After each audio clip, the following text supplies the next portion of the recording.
Okay, so this video is about how voice leading works. And what I've done is I've taken a whole bunch of complicated rules and I've reduced them to one rule.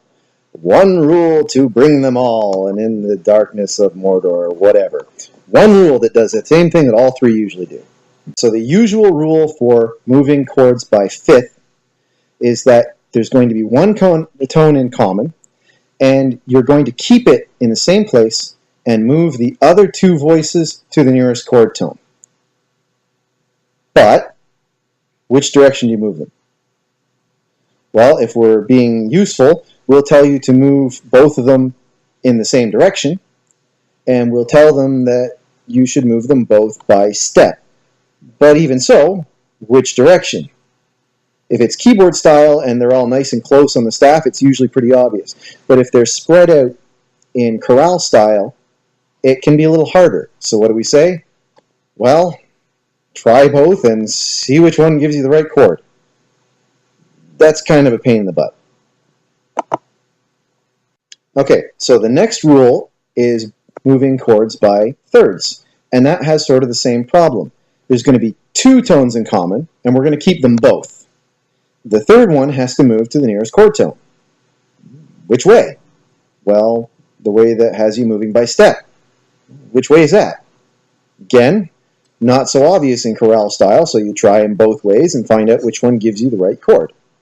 Again, not always that friendly. And then the third rule is, if you're moving by second, you have to move all three voices, because there's no common tones. You have to move all three voices in the same direction. And it's a little bit easier here because they usually tell you you have to move them in the opposite direction of the way that the bass voice moves, which is great if the bass voice is moving by second. If it's moving by seventh, then we have to think about it backwards. Okay, so really, all of these rules are just different versions of a single rule. And that rule is, whatever notes are common between the two chords, you keep them. And whatever notes are not common have to move in a single direction to the nearest chord tones, preferably by step. So far, all of this is just the basic rules of voice leading that everybody tells you. None of this is just me. Here comes the part that's just me. I like to know which way I'm supposed to move without having to do trial and error. What I did was to sit down and test each possible type of voice motion to see which way the upper voices would have to move for each way that the bass voice would move. I started with fifths. I go up a fifth, I go down a fifth. I go up a fifth, I go down a fifth.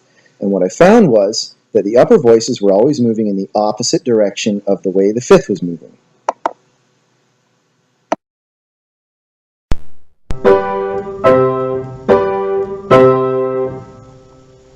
Take away the one voice that doesn't move, so it's easier to see the notes that are moving. See how the hands move in opposite directions?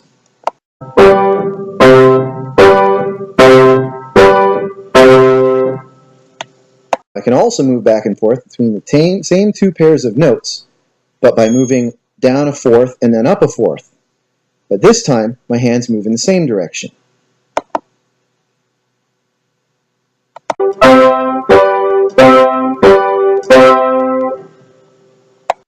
Now I'm going to take away the common tone again, and you can see the hands are moving in the same direction.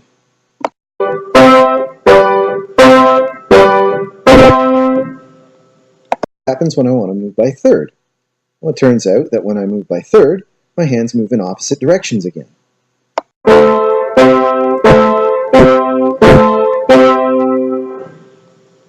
And here it is again without the common tones.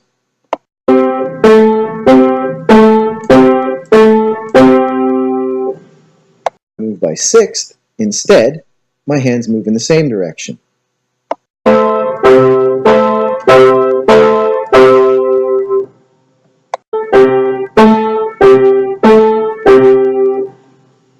Now I do the same thing with the seconds, and you can see that my hands should move in opposite directions.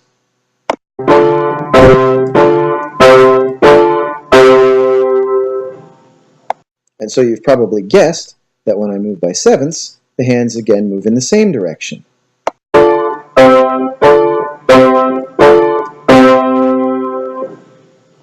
So now you can see that I have 6 rules that tell me which direction I have to move. Well, I can do better. I can collect those into 2 rules that say that with seconds, thirds, and fifths, my hands have to move in opposite directions, and with fourths, sixths, and sevenths, my hands have to move in the same directions. Still a bit of a pain, and I can do one better. I can make one rule. In order to make that one rule, I have to stop thinking about the bass as it is written on the page, and I have to start thinking about the bass that's in my head.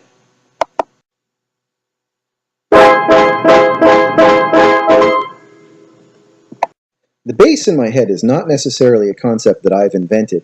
It's a concept that lots of theorists have used as a way of understanding how music works. Well, they haven't always called it that. Jean-Philippe Rameau, when he came up with his new system for theory, used a concept very similar to this, which he called the fundamental bass. He used this as a way of understanding chord inversions. If the bass that's actually written on the staff is an A, and it's got the figure of a 6 below it, then the real bass, what we would call the root, but what he called the fundamental bass, is an F. And he might as well have called it the bass in his head. What Rameau was doing was acknowledging the bass that was written in the music, but then imagining a different bass in his head to go along with all those notes as a way of understanding how they all related to each other. I'm going to borrow the same idea, but instead of using it to understand inversions, I'm going to use it to understand the way that chords move from one to the next. Look at the 6 rules that I just finished creating. I realize that there's actually only 3 types of motion that I can use. There's motion by second or seventh, motion by third or sixth, and motion by fifth or fourth. And in each case, one type moves in similar motion and the other type moves in contrary motion. Musicians really like contrary motion. So what I'm going to do is I'm going to get rid of all of the motion types that have our hands moving in similar motion and think about only creating a bass line in which the chords move in contrary motion. So I'm going to get rid of any kind of movement by fourth, sixth, or seventh and replace it by movement by second, third, and fifth. So I'm going to create a brand new bass line that moves only in those 3 intervals. It's a problem I had since I was a baby. I can't turn left. Derek, that's nothing to be ashamed of. The bass in my head is the Derek Zoolander of music. It can only move by seconds, thirds, and fifths. So say I wanted to move up from a G to a C by fourth. I can't do it. Instead, I have to imagine that I'm moving down by fifth from G to a lower C. This is a kind of circular thinking.